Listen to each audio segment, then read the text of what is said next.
Ya, selamat pagi, siang, malam semuanya. Kami dari grup 4 dalam hal ini ingin mempresentasikan eh, praktikum final project kami dalam mata kuliah Product and Operation Analysis. Ya, kami dari grup 4 itu berisi saya sendiri, Awet Wahidin, ada juga Mutia Sari Halimah, ya, dan Jeffrey Setiawan, serta Ajeng Latifah Perdana Putri dan Muhammad Faris Maulana. Ya, next. Ya, penjelasan topik kali ini, kita itu studi kasus mengangkat permasalahan operasional yang dihadapi oleh La Familia Bike. Ini sebuah perusahaan manufaktur sepeda anak yang mengalami lonjakan permintaan selama pandemi akibat tren gaya hidup sehat. Meski peluang pasar meningkat, perusahaan menghadapi kendala dalam merencanakan produksi, ya, manajemen, dan juga keterbatasan fasilitas yang ada. Untuk menjawab tantangan tersebut, dilakukan analisis forecasting penjualan dengan menggunakan metode statistik, yaitu time series decomposition, moving average, faults, dan winter. Oke, next. Ya, rumusan masalahnya terdiri dari 5. Yang pertama itu bagaimana metode peralaman forecasting penjualan yang paling akurat untuk memproyeksikan permintaan sepeda tadi di tahun 2022-2023. Yang kedua berupa jumlah sepeda green bike dan yellow bike yang perlu diproduksi oleh La Familia pada tahun 2002 untuk memenuhi pasar. Yang ketiga itu strategi perencanaan agregat atau agregat planning, manakah yang paling efisien secara biaya dan operasional untuk menghadapi lonjakan permintaan tadi itu ya. Dan juga yang keempat itu apakah pendapatan yang diperoleh perusahaan dapat menutupi kebutuhan investasi untuk membangun pabrik dan gedung baru guna meningkatkan kapasitas produksi dan penyimpanan. Yang terakhir itu ada keputusan strategis, apakah yang sebaiknya diambil oleh perusahaan terkait pembangunan fasilitas baru tadi itu, pabrik, gudang, keduanya, atau tidak sama sekali berdasarkan hasil analisis operasional dan finansial. Ya, yang untuk berikutnya bisa dilanjutkan dengan rekan saya, silakan. Baik, terima kasih Pak Awit. Untuk selanjutnya adalah tujuan dari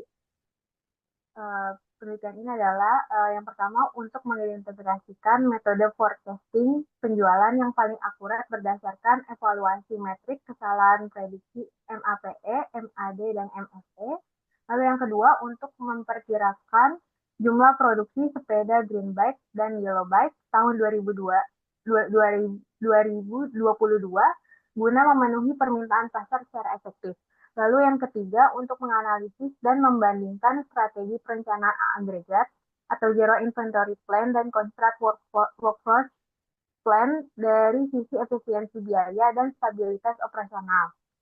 Lalu yang keempat, untuk menghitung proyeksi pendapatan perusahaan pada tahun 2022 dan 2023, serta mengevaluasi kelayakan finansial dalam membangun fasilitas produksi dan gudang baru.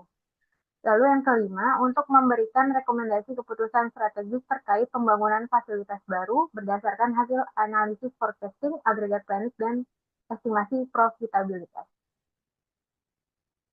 Untuk metode yang digunakan adalah yang pertama time series decomposition, yang kedua moving average, yang ketiga Holtz method, yang keempat Winters method.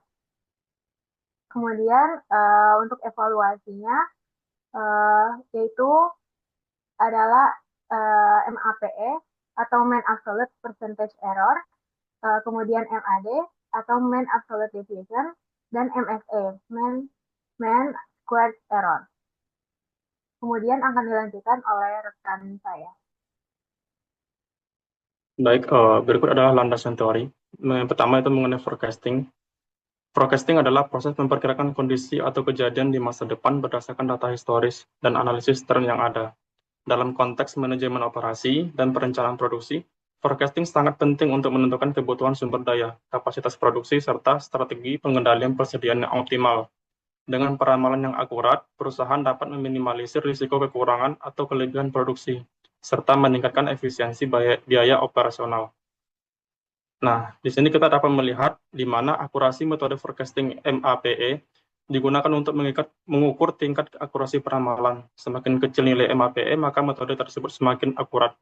Di sini kita melihat metode Holt memiliki tingkat kesalahan paling kecil yaitu 3,16%, sehingga merupakan metode yang paling akurat dalam peramalan dibandingkan dengan metode-metode yang lainnya seperti moving average 3,9, TSD 4,98, dan Winters 5,68.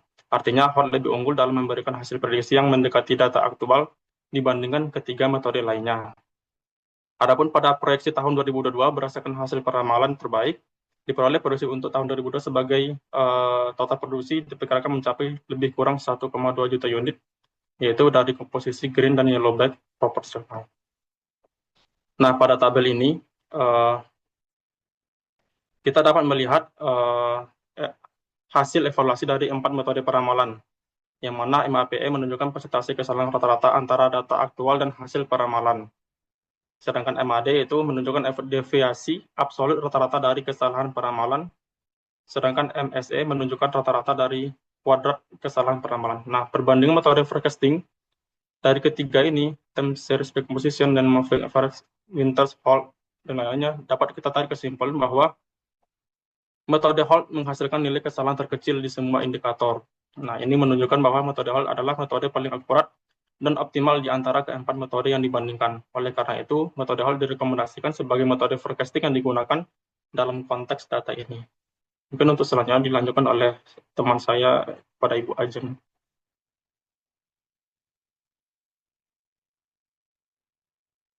Oke, selanjutnya landasan teori mengenai aggregate planning. Aggregate planning adalah proses perencanaan produksi jangka menengah, biasanya 3 hingga 18 bulan ke depan, yang bertujuan untuk menyimbangkan antara permintaan dengan kapasitas produksi secara optimal. Fokus utama dari perencanaan agregat adalah menentukan kombinasi terbaik dari tingkat output, jumlah tenaga kerja, persediaan, lembur, dan outsourcing yang akan digunakan untuk memenuhi permintaan pelanggan secara efisien dan efektif. Kemudian ada 2 strategi aggregate planning yang akan dianalisis, yaitu yang pertama zero inventory plan yang terdiri dari produksi fleksibel tanpa stok akhir, kemudian yang kedua constant workforce plan, yaitu tenaga kerja tetap, stok, dan outsourcing yang digunakan. Berikut adalah tabel zip data information, kemudian zero inventory plan calculation, dan result for zip method. Slide selanjutnya akan dilanjutkan oleh teman saya.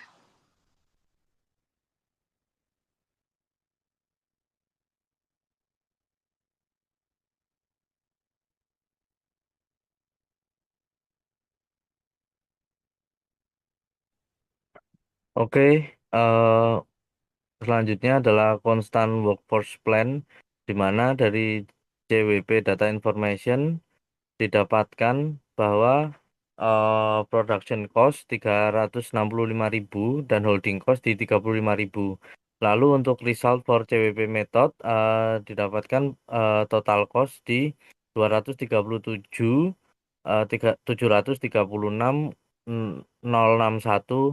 ribu rupiah. Lalu untuk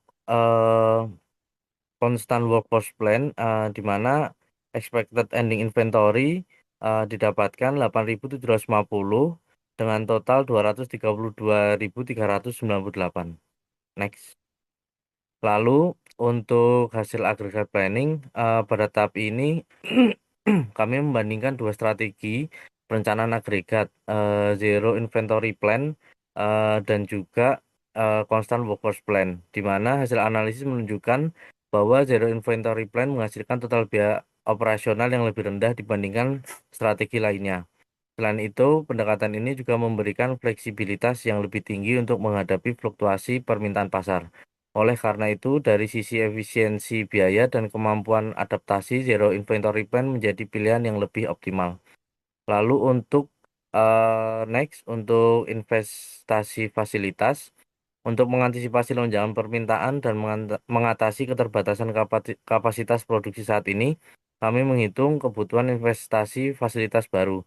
Investasi yang dibutuhkan meliputi pembangunan pabrik baru senilai 102 miliar dan gudang baru senilai 96 miliar. Berdasarkan proyeksi pendapatan dari hasil penjualan, perusahaan diperkirakan mampu menutupi biaya investasi tersebut dalam jangka menengah dan menjadikannya langkah strategis yang layak untuk diambil. Next. Untuk rekomendasi yang dapat dilakukan, yang pertama adalah menghilangkan bottleneck kapasitas, lalu memaksimalkan peluang pasar dalam jangka panjang, dan sesuai hasil analisis operasional dan finansial. Next.